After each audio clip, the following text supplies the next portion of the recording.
નમસ્કાર વિદ્યાર્થી મિત્રો, પ્રજાપતિ ક્લાસીસમાં આપનું હાર્દિક સ્વાગત છે। પાઠ નંબર 3 મુઘલ સામ્રાજ્ય। આપણે સામાજિક વિજ્ઞાનમાં પાઠ નંબર 3 અધૂરા જોઈ ગયા છે। હવે ત્યાર પછીનું આજે બીજા પાઠની માહિતી મેળવવાની છે। મુઘલ સામ્રાજ્યમાં કયા કયા રાજાઓએ શાસન કર્યું? તો હુમાયુ, બાબર, અકબર, શેરશાહ સૂરી, આ બધા રાજાઓ વિશેની માહિતી આપણે જોઈ ગયા છે। હવે ત્યાર પછીના બીજા અન્ય રાજાઓ વિશે અને મુઘલ સામ્રાજ્યની રાજ્ય વ્યવસ્થા કેવી હતી, મહેસૂલ પદ્ધતિ કેવી હતી, તેના વિશેની માહિતી હવે આજે જોવાની છે। તો હવે આપણે જોઈએ। આપણે છેલ્લામાં જેટલું શાહજહાં વિશે જોયું કે શાહજહાં પોતાની પત્નીની યાદમાં તે પોતાની પત્નીને ખૂબ પ્રેમ કરતો હતો, તો તેની પત્નીના અવસાન પછી તેની પત્નીને હંમેશા લોકો યાદ રાખે એ માટે તેણે તાજમહેલ બંધાવ્યો હતો। હવે ત્યાર પછી જોઈએ આપણે ઔરંગઝેબ।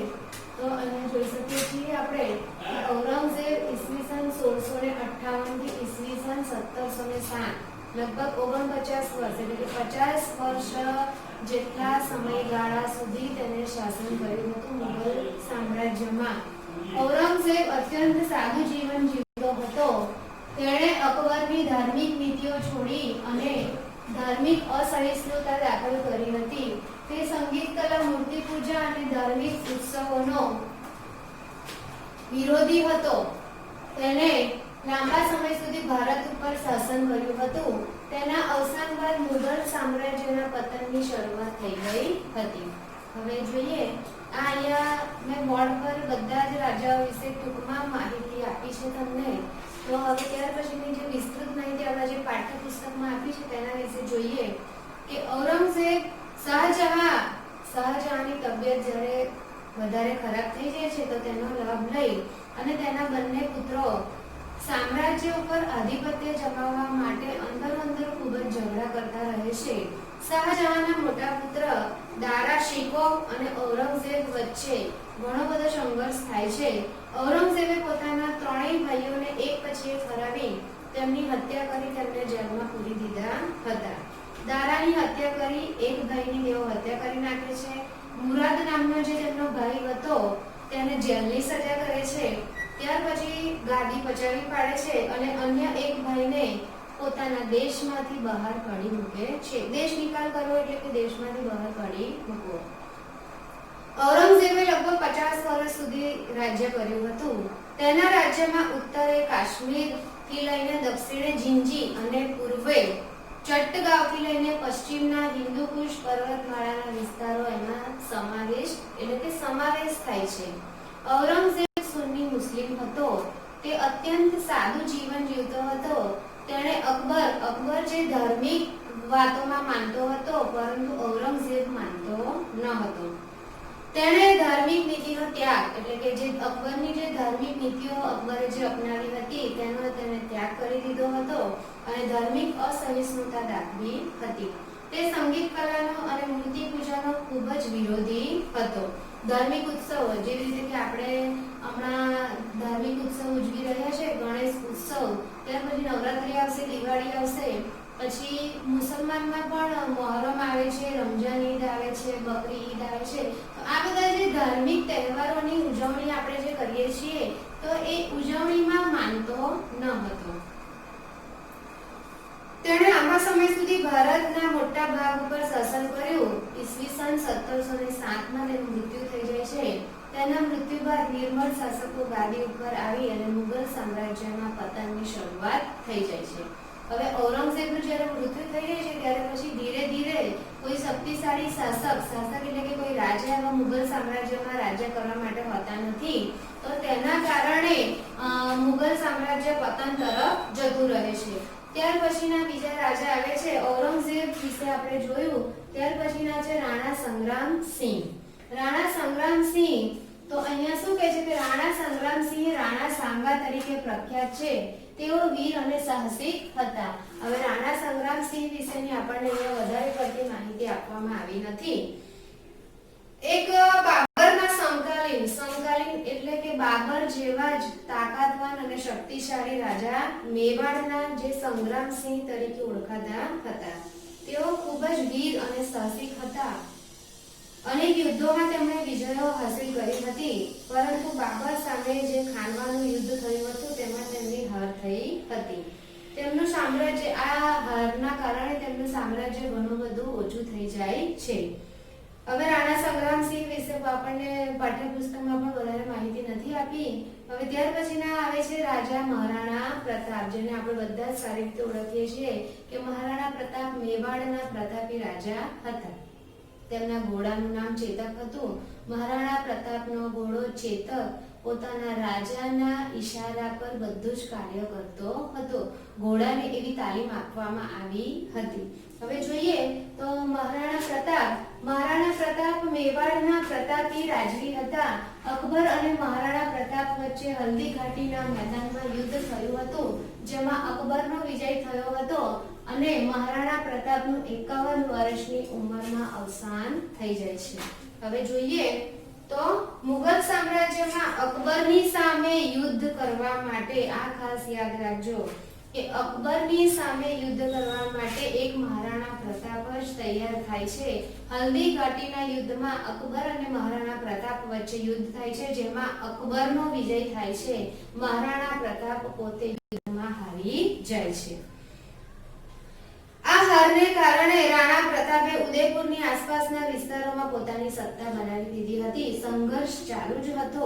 બંને વચ્ચે સમજૂતીના અનેક પ્રયત્નો થાય છે, પરંતુ રાણા પોતે પોતાની જે રાજધાની હતી ચિત્તોડને છોડવા માટે તૈયાર થતા નથી.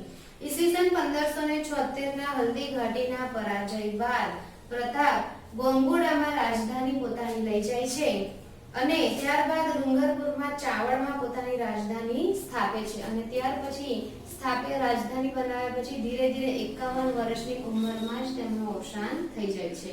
હવે ત્યાર પછી જોઈએ આપણે નવા રાજા આવે છે કે વીર દુર્ગાદાસ. દુર્ગાદાસ રાઠોડ મારવાડના શાસક જસવંતસિંહના મંત્રી અશ્કરણ, નામ ખાસ યાદ રાખજો, અશ્કરણ રાઠોડના પુત્ર હતા. તેમની તુલના મહારાણા પ્રતાપ સાથે કરવામાં આવે છે. હવે આ વીર દુર્ગાદાસ છે એ પણ મહારાણા પ્રતાપ જેટલા જ શક્તિશાળી અને વીર યોદ્ધા હતા.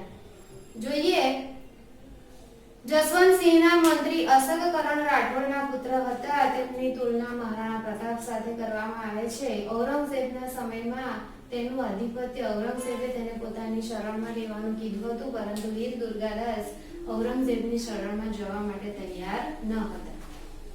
ત્યાર પછીના આવે છે છત્રપતિ શિવાજી.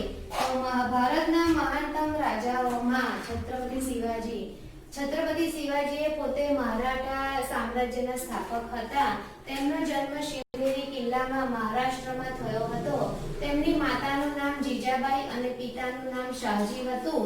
તેમના ગુરુનું નામ સમર્થ સ્વામી રામદાસ અને દાદાનું નામ કોળદેવ હતું. તેમણે મરાઠા સામ્રાજ્યનો વિસ્તાર વધાર્યો હતો.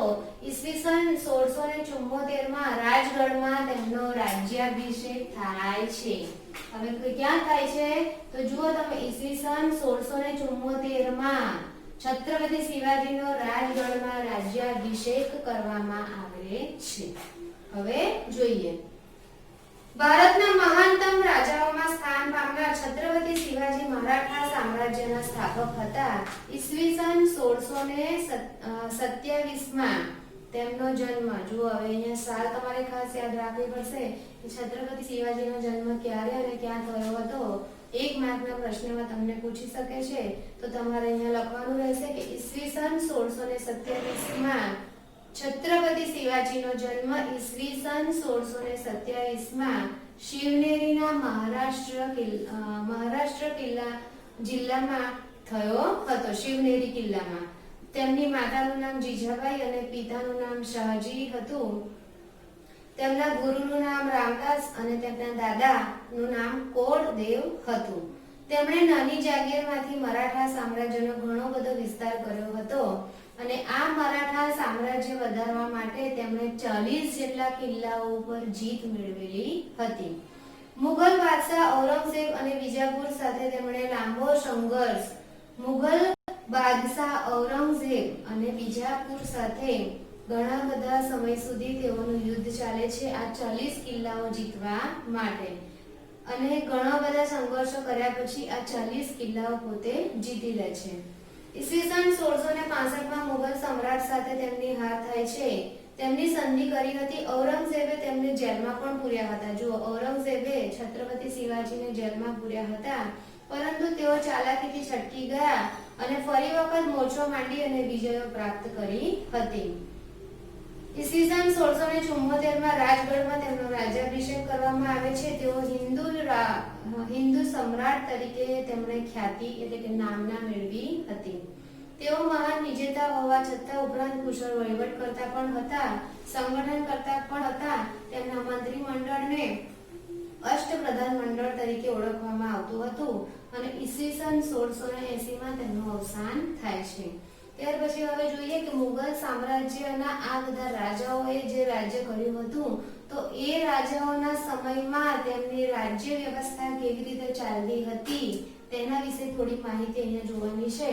તો આપણે જોઈએ તો મુગલ સામ્રાજ્યમાં રાજ્ય વ્યવસ્થા કેવી હતી. તો મુગલ વહીવટી તંત્રની વ્યવસ્થિત સ્થાપના અકબર દ્વારા કરવામાં આવી હતી.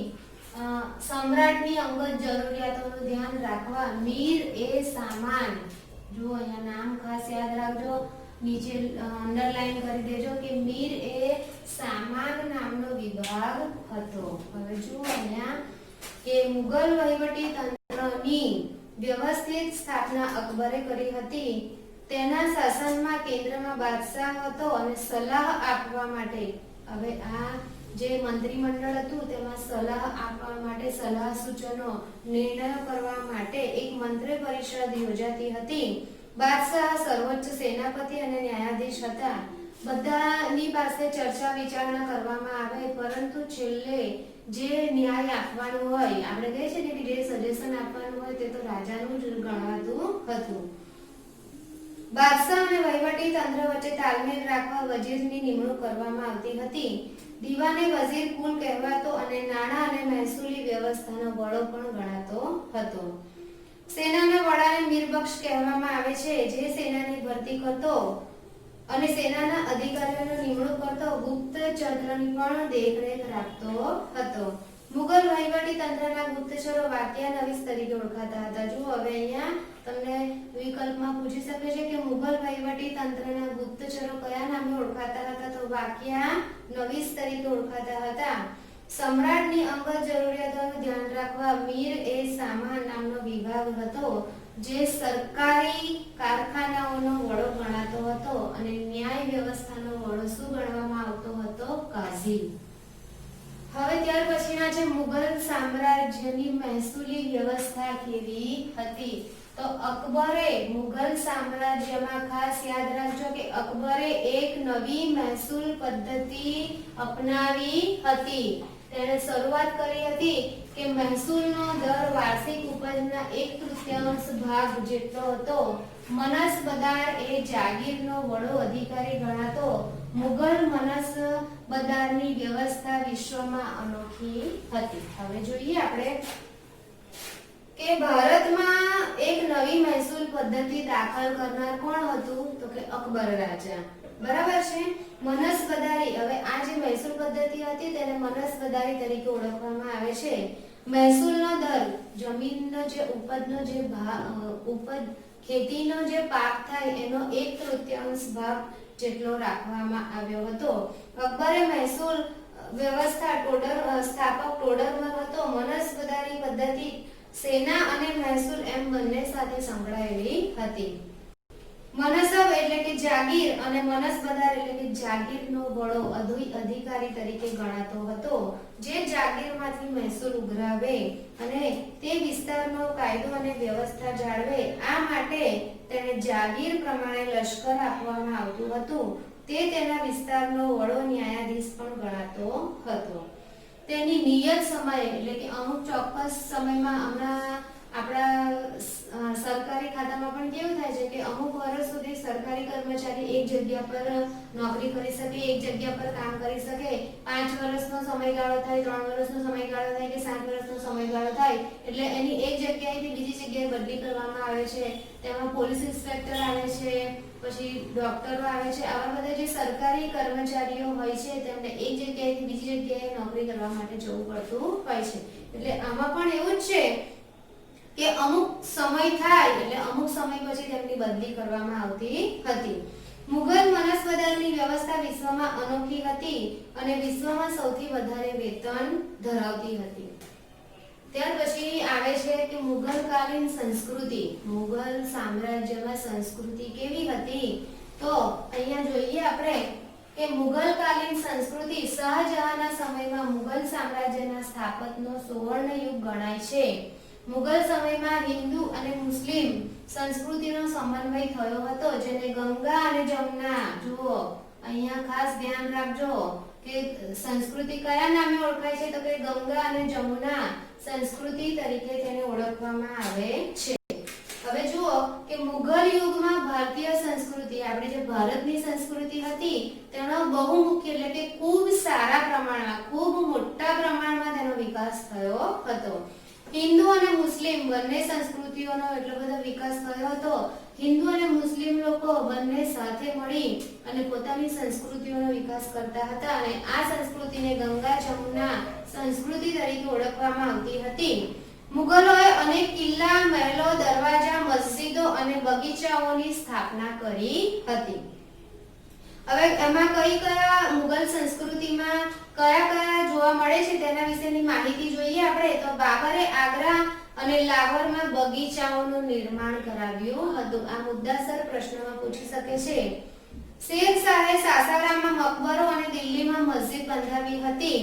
અકબરે આગ્રાનો કિલ્લો બંધાવ્યો હતો અને આગ્રાથી 36 કિલોમીટર દૂર ફતેહપુર સિકરીમાં તેણે વિશિષ્ટ નવા બાંધકામો બનાવ્યા હતા, જેમાં ગુજરાત વિજયની યાદમાં બનાવેલું બુલંદ દરવાજા, સલીમ ચિશ્તીની દરગાહ, મસ્જિદ અને પંચમહાલનો સમાવેશ થાય છે.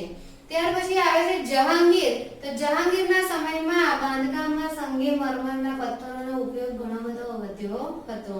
ત્યાર પછી આવે છે શાહજહાં. તો શાહજહાંના સમયમાં મુગલ સામ્રાજ્યના સ્થાપત્યમાં સુવર્ણ એટલે કે સોનાનો યુગ ગણવામાં આવે છે કે શાહજહાંએ આગ્રામાં તાજમહેલ અને મોતી મસ્જિદ જેવી ઘણી બધી સ્થાપનાઓ કરી હતી. દિલ્હીમાં પ્રસિદ્ધ લાલ કિલ્લાનું નિર્માણ પણ શાહજહાંએ કર્યું હતું.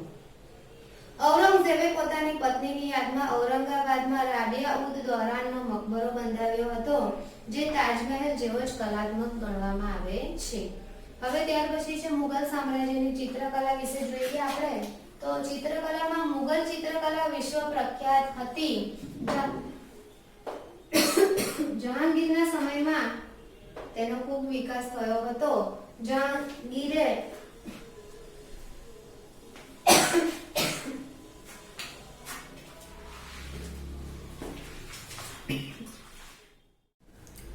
હવે જોઈએ આપણે ચિત્રકલા. તો મુગલ ચિત્રકલા વિશ્વ વિખ્યાત હતી. જહાંગીરના સમયમાં તેનો ખૂબ જ વિકાસ થયો હતો. જહાંગીરે એક ચિત્રશાળાની સ્થાપના કરી હતી.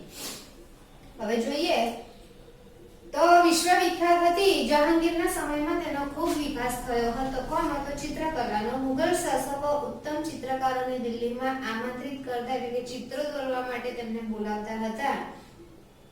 અકબરના સમયમાં જસવંત અને પસાવર નામના ચિત્રકારો બે મહાન હતા. તેમણે ફારસી કથાઓ, મહાભારતના અનુવાદના પુસ્તકો, અકબરનામામાં પુષ્કળ સુંદર ચિત્રોનું નિર્માણ તેમણે કર્યું હતું. જહાંગીરનો મંસૂર નામનો ચિત્રકાર, જહાંગીરનો જે મંસૂર નામનો જે ચિત્રકાર હતો એ આખા વિશ્વમાં પ્રખ્યાત હતો. જહાંગીરે એક ચિત્રશાળાની સ્થાપના પણ કરી હતી. આ સમયે રાજસ્થાન, ગુજરાત, પંજાબ, હિમાચલ પ્રદેશ અને દક્ષિણના રાજ્યોમાં પણ ચિત્રકળાનો ખૂબ વિકાસ થયો હતો. હવે આ જોઈએ આપણે મુગલ સામ્રાજ્યની ચિત્રકળા. ત્યાર પછીનું આવે છે સાહિત્ય. તો સાહિત્યમાં મુગલ રાજાઓ સાહિત્યના સ્થાપક હતા. જે આ બધા રાજાઓ, જે આપણે રાજાઓ વિશે માહિતી જોઈ, બાબર છે, હુમાયું છે, મહારાણા પ્રતાપ છે, અકબર છે, આ બધા જ રાજાઓએ પોતે અનેક લેખો પણ લખ્યા છે અલગ અલગ ભાષાઓમાં. તો તેઓ જોઈએ આપણે કે આ સમયે ફારસી, અરબી, હિન્દી અને અન્ય ભાષાઓની પણ સાહિત્યની રચના કરવામાં આવી હતી. સંગીત જોઈએ તો અકબર સંગીતનો જ્ઞાતા હતો. તેના નવરત્નોમાં તાનસેન નામનો જે ગાયક હતો તે શાસ્ત્રીય રાગમાં ઘણા બધા એમ તો ના કહેવાય, પરંતુ પહેલાના સમયમાં શાસ્ત્રીય રાગમાં ઘણા બધા ગીતો તેણે ગાયા છે. અનેક રાગોની રચના પણ તાનસેને કરી છે. હવે ત્યાર પછી જોઈએ આપણે મુઘલ સામ્રાજ્યનું સમાપન એટલે કે મુઘલ સામ્રાજ્યનું પતન કેવી રીતે થાય છે. ઈસવીસન 1556 માં થયેલા મુઘલ સામ્રાજ્ય ઈસવીસન 1707 માં ઔરંગઝેબના મૃત્યુ પછી ધીરે ધીરે મુઘલ સામ્રાજ્ય પતન તરફ ધકેલાતું જાય છે. કોઈ શક્તિશાળી એટલે કે કોઈ આ બધા રાજાઓ જે હતા એ શક્તિશાળી હતા, તો તે સારું એવું રાજ્ય ચલાવી શકતા હતા. તેના કારણે મુઘલ સામ્રાજ્ય આ બધા રાજાઓના શાસન સુધી ટકી શક્યું. પરંતુ ધીરે ધીરે કોઈ પણ શક્તિશાળી શાસક રહેતો નથી. એટલે ધીરે ધીરે શું થાય છે, મુઘલ સામ્રાજ્ય ધીરે ધીરે પતન તરફ ધકેલાતું જાય છે. કોઈ શક્તિશાળી શાસકના અભાવે ભારત નાના નાના રાજ્યોમાં વહેંચાઈ જાય છે, જેમાં મુઘલ વંશના નિર્બળ શાસકો, હૈદરાબાદના નિઝામ, બંગાળ બિહારના નવાબ, રાજસ્થાનના રજપૂત રાજાઓ, મરાઠા, પંજાબનું શીખ રાજ્ય વગેરેનો સમાવેશ આમાં કરવામાં આવે છે. આ બધા રાજ્યો એકબીજાની સાથે અંદર અંદર ઝઘડા કરતા હોય છે. પરિણામે તેઓ ધીરે ધીરે અંદર અંદર ઝઘડા થવાના કારણે નિર્બળ થતા જાય છે. આવા સંજોગોમાં યુરોપમાંથી વેપાર કરવા આવેલી કંપનીઓએ ભારતમાં વેપાર કરવાની સંસ્થા સ્થાપી દીધી હતી. હવે અંદર અંદર રાજાઓ ઝઘડો કરે છે, એટલે અંદર અંદર ઝઘડો થવાના કારણે બહારની ત્રીજી વ્યક્તિ વિદેશમાંથી આવી અને વેપાર કરવા માટે પોતે સ્થાપના કરે છે. જુઓ હવે આ ત્રીજા પાઠના જે રાજાઓ વિશેની માહિતી, મુઘલ સામ્રાજ્ય, તો બધા રાજાઓ વિશેની માહિતી, ચિત્રકલા, સાહિત્ય અને સંગીત, ત્યાર પછી મહેસૂલી પદ્ધતિ, રાજ્ય વ્યવસ્થા કેવી રીતે ચાલતી હતી તેના વિશેની બધી જ માહિતી મેં તમને આ પાઠની આપી દીધી છે. જો હવે એમાં કઈ સમજણ ન પડી હોય અને કઈ તમારે પૂછવું હોય, તમારા મનમાં કોઈ પ્રશ્ન હોય, તો વોટ્સએપ ગ્રુપ પર મેસેજ કરજો અથવા મને ફોન કરીને પૂછી શકો છો. હવે ત્યાર પછી પાઠ આપણો અહીંયા પૂરો થઈ ગયો છે, ત્રીજો પાઠ. તો તેની તમારા પાઠ્યપુસ્તકની પાછળ જે સ્વાધ્યાય આપેલું છે, પ્રશ્નોના જવાબ માંગ્યા મુજબ ઉત્તર લખો, ત્યાર પછીના છે વિકલ્પો, આ બધું જ તમારે વ્યવસ્થિત